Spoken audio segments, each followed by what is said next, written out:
இன்னைக்கு நாம் பார்க்குறது எள்ளடை, தட்டு வடை அப்படின்னு ஒவ்வொரு வட்டாரத்துக்கும் ஒவ்வொரு பேர். திருச்சி டிஸ்ட்ரிக்டில் இதை நாங்கள் எள்ளடை அப்படின்னு சொல்கிறது. ரெண்டு விதமாக செய்யலாம். ஒன்று வெறும் பச்சரிசி மாவு உளுந்த மாவு கலந்து செய்யலாம். பச்சரிசி மாவு பொட்டுக்கடலை மாவு கலந்து செய்யலாம்.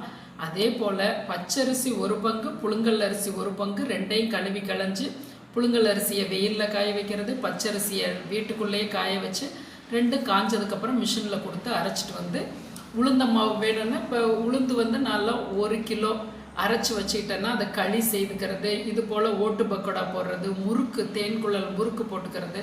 இன்ஸ்டண்ட்டாக அப்பப்போ நம்ம ரெண்டையும் வச்சுக்கிட்டோம்னா எது வேணாலும் நம்ம கலந்து போட்டுக்கலாம்.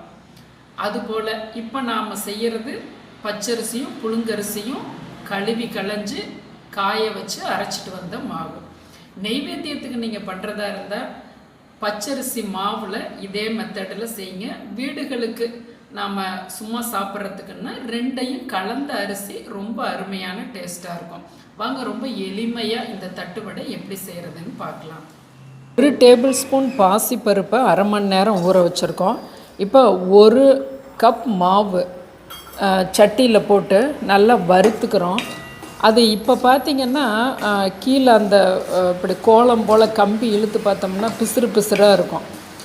நல்ல கோலமாவு போல் இழுத்து விடணும், அதுதான் பதம்.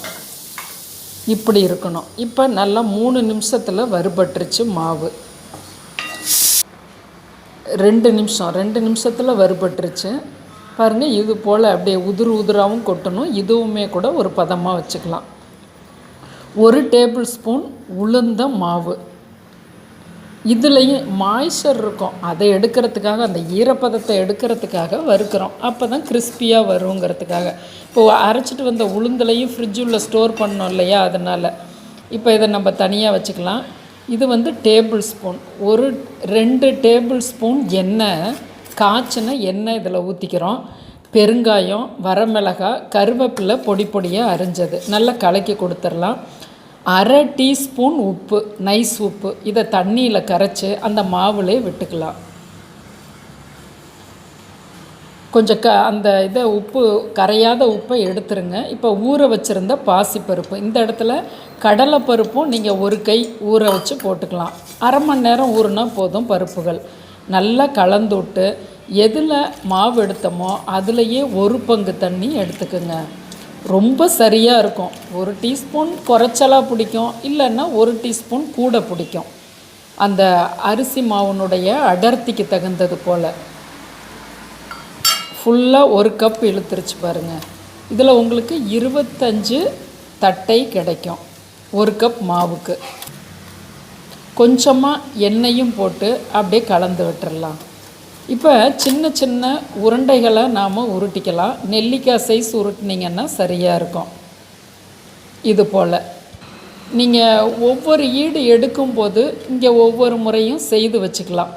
ஒருத்தரே செய்யலாம் பாருங்கள். இது போல் மூடி வச்சுக்கிறோம். இந்த இடத்துல ஒரு பாலிதீன் கவர் ஃபுல்லாக எண்ணெய் தடவி இருக்கேன். இப்படி உருண்டைகளை வச்சு ஒரு சின்ன பாலிதீன் கவரை வச்சு வட்டா போல் இருக்கக்கூடிய பாத்திரத்தை அப்படி அமுத்தி விடுறோம்.